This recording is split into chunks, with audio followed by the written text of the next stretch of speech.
Fala galerinha, tudo bem com vocês? Sejam bem-vindos à videoaula de História aqui do sexto ano. Então, como tema da aula de hoje, nós vamos trabalhar os saberes dos povos africanos aqui no Brasil. O que é isso? Nós vamos entender o contexto histórico e a importância dos povos africanos, tanto na parte social, cultural e religiosa aqui para o Brasil. Mas para isso, eu gostaria primeiro de relembrar como foi dado o contexto histórico da importância da África para o mundo. A África, pessoal, ela é conhecida como o berço da humanidade, não é por menos. Segundo relatos de fontes históricas, a África ela é conhecida por esse papel por ter os primeiros achados de ossadas de seres humanos no mundo inteiro. Ou seja, ela é o continente aonde surgiu até agora os seres humanos. Enquanto não tiver nenhuma outra teoria, nenhum outro achado histórico, a África ela continua sendo o berço da nossa humanidade. Em seguida, houve uma espécie de diáspora. O que é isso? A distribuição de povos, de seres humanos, em outros continentes. Inicialmente, saindo da África para a Europa, depois para a Ásia, depois para a Oceania e, por último, aqui para o nosso continente americano.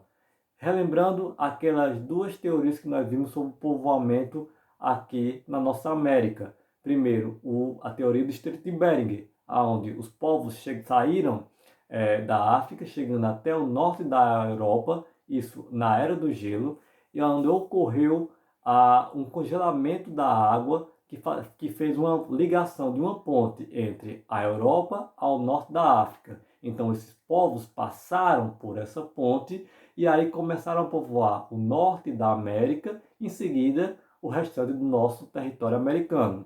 A segunda teoria é a teoria de que outros povos saíram da África e foram, através de pequenas embarcações, povoando ilhas e outras ilhas, até chegar aqui na América do Sul, justamente no Brasil, onde houve o povoamento dos povos aqui no Brasil e depois foi subindo para o restante da América, ok?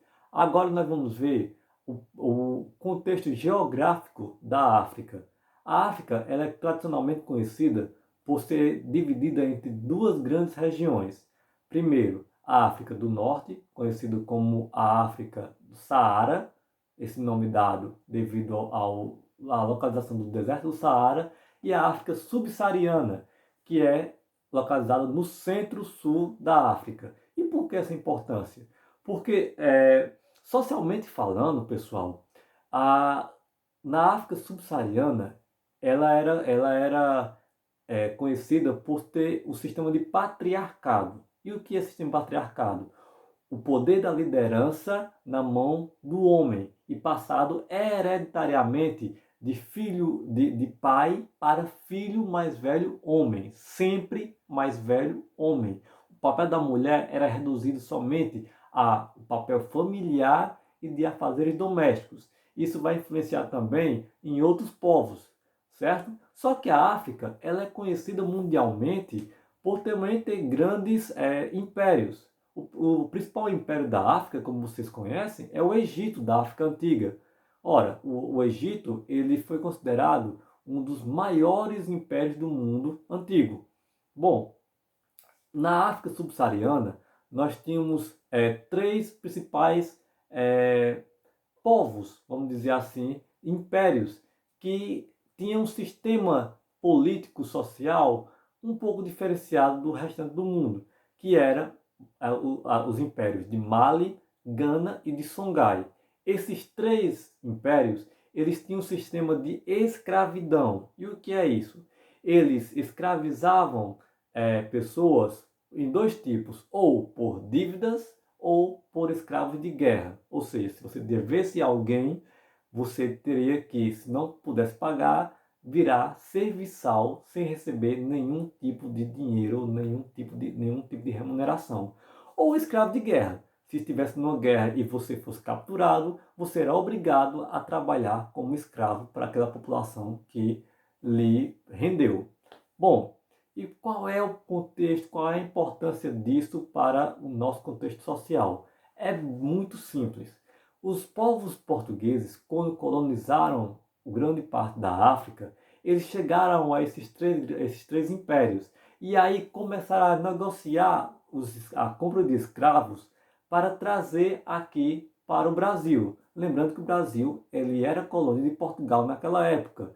Ou seja, no século XVI, já no século XVI, onde ocorreu o maior número de escravidão, iniciou a escravidão aqui no Brasil, os navios negreiros que saíam da África traziam homens escravos por força, certo? Ou seja, eles eram obrigados a vir aqui, e ao chegar aqui, vai começar um processo de mudança cultural e religiosa desse povo africano. Bom, quando eles chegavam aqui, vou falar um pouquinho agora sobre a religião. Eles inicialmente eram obrigados a se catequizarem. Por quê? Porque eles eram conhecidos como animais sem alma. Ué, mas eles não eram seres humanos? Eram seres humanos. Mas os portugueses eles tinham preconceito com os povos negros africanos, porque diziam que a parte cultural e religiosa deles era totalmente contrária à dos povos portugueses, fazendo com que ocorresse um choque cultural. E isso os portugueses não aceitavam. Como eles compraram, eles obrigavam a seguir as suas leis e os seus costumes. Então, eles chegavam aqui no Brasil, eram catequizados por padres, certo? Da religião cristã, ou seja, inicialmente a católica, que era a predominante, e com isso eles eram obrigados, olhem bem, a mudar o seu nome, certo? A mudar a sua religião e a mudar todos os seus costumes culturais. Ou seja, ou eles mudavam ou eles morriam, ok? Então isso era muito, muito forte. Ao chegar aqui, os homens eles eram levados aos senhores de engenho e eram obrigados a trabalhar em canaviais, nos engenhos, ou em agricultura de subsistência ou na pecuária. As mulheres elas eram obrigadas a trabalhar como serviçais, e, ou seja, acompanhantes das mulheres do senhor de engenho ou das suas filhas. Eles viviam, pessoal, os escravos, em senzalas. Senzala significa residência do serviçal, longe da casa principal, que era a casa dos senhores do engenho.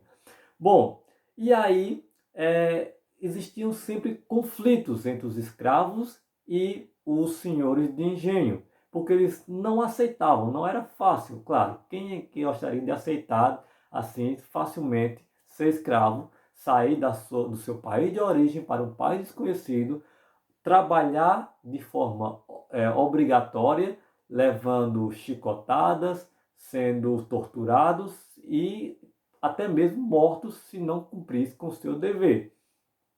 Bom, as crianças elas não eram vistas também como pessoas, elas eram vistas como escravos também. Então, várias crianças, principalmente meninos, trabalhavam com seus pais na parte da agricultura e as meninas trabalhavam como serviçais também, ajudando a sua mãe nos afazeres domésticos para os senhores da casa dos senhores de engenho. Bom, pessoal, quem não aceitasse isso aí, tentava fugir. Quando eles fugiam, eles conseguiam, raramente eles conseguiam fugir, eles fugiam para uma área chamada de quilombos, que eram refúgios dos escravos fugitivos. E aí, através desses quilombos, eles tentavam se esconder e tomar uma vida livre. Mas muitas vezes eles eram caçados e aqueles que resistissem eram mortos, ou morriam ou voltavam para seus senhores para servir novamente como escravos. Vamos falar agora um pouquinho sobre a cultura africana e como ela foi influenciada e como ela, influenciou a nossa cultura brasileira. Os africanos eles trouxeram da África, dentro da sua cultura, uma bagagem musical e uma bagagem religiosa e principalmente também uma bagagem alimentícia muito grande. Vamos um exemplo? A cultura do axé, a cultura da feijoada e a cultura do candomblé, elas são marcas registradas dos povos africanos. O axé registrada como cultura musical, a feijoada como cultura gastronômica. Mas peraí, professor, eu estudei antigamente que a feijoada ela não era de origem africana, era de origem brasileira. Sim, mas ela sofreu grande influência porque quem criou a feijoada foram os escravos. Sabiam disso? Se não sabiam, aprendam isso agora. E o candomblé, ela é uma cultura religiosa oriunda da África. E há uma curiosidade nas religiões da África, por quê? Lembra quando eu acabei de falar que eles eram obrigados a seguir o cristianismo, principalmente o catolicismo? O candomblé, ela é, melhor dizendo, uma religião co-irmã com a da católica. Como assim co-irmã? Ela pega características da religião católica, já que eles não podiam seguir a sua religião, eles transformavam os santos católicos em santos do candomblé, só alterando o nome. Quer um exemplo?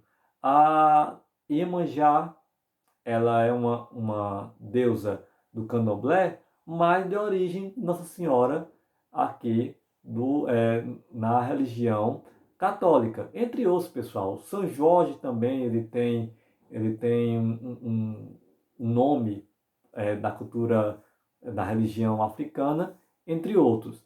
Bom, então a África, pessoal, assim como os indígenas, eles são conhecidos como o berço da nossa cultura. Ela é a segunda maior cultura aqui no Brasil. E tudo que a gente vê, principalmente aqui no Nordeste, você pode ter certeza que tem uma influência dos povos africanos. Infelizmente, os povos africanos, eles ainda têm um contexto histórico muito, muito sofrido e mal visto na sociedade mundial, e principalmente aqui no Brasil. A escravidão acabou, porém, o preconceito continua. Ora, os negros aqui no Brasil, eles são muito discriminados, um preconceito muito grande. Você não vê muito líder de empresa negro, você não vê muito ator ou atriz de novela negro, você não vê a participação do papel social do negro presente aqui na nossa cultura, que era para ser, porque tanto os indígenas quanto os africanos, eles, digamos assim, formaram a sociedade brasileira.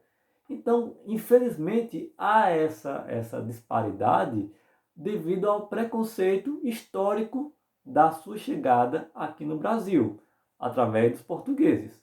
Bom, pessoal, então eu espero que vocês tenham gostado dessa videoaula.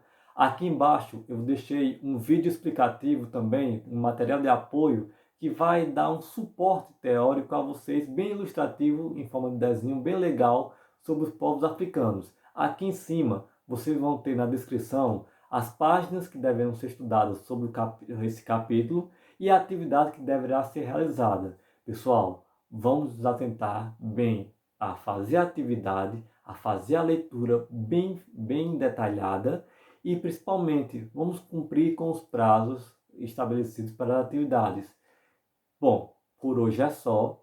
Eu espero rever você o mais rápido possível e até a próxima aula. Qualquer dúvida, bote um comentáriozinho aqui no aplicativo ou me manda uma mensagem no WhatsApp, ok?